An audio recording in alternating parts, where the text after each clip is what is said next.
Sometimes people ask me about pests in the beehives. Um, and the pests are obviously things like the small hive beetle, wax moth, and Varroa mite. But there's also another category of what I kind of call pests, and that's the viruses that the bees can get. Now, viruses have been around for a long time that have affected bees. Bees have evolved for 25 million years, and a lot of those viruses are things that the bees have just learned to compensate and deal with, and they don't have any effect on the honeybee.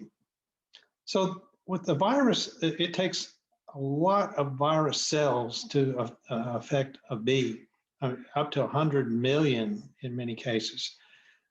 So there's two types of viruses that the honeybees can typically get that you may see as a beekeeper here. The first one is the sac brood, and that what happens is that pupa stage of the bee, it'll literally be in a sac that surrounded the pupa, a clear sac, and the pupa will go from white, yellow to brown, and it'll die in an upright position. Now, the way that virus gets transmitted to other bees is, as you know, the bee comes out of its pupa stage. In the first couple of days, the bee clean out the honeycomb for the bees that have been hatched or born. So when it's cleaning out that dead bee that's in the sac brood, it's picking up the virus. It cleans it out, and then it moves on to a hive that's got, or the honeycomb that's got larvae in it, and it starts feeding that larva, and it's actually feeding it the virus. And so that small larva goes into the pupa stage and gets the virus. And that's transmitted through the mouth, through the throat, down the gut, and into its stomach, and that's how it gets that virus. The other way is literally injection into it. So the Varroa mite is a big problem for a lot of people, and the Varroa mite gets down into the honeycomb, down in the larval stage, and when it's in the pupa stage, they get onto that pupa and start injecting into the bloodstream. And a lot of times, the small hive beetle will have the deformed wax virus, a wing virus.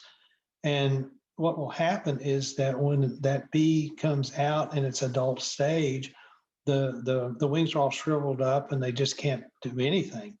And so that's an actual injection of the virus. Now, as far as the sac brood virus, there's no chemical that I'm aware of that you can put into the hive and help control that problem.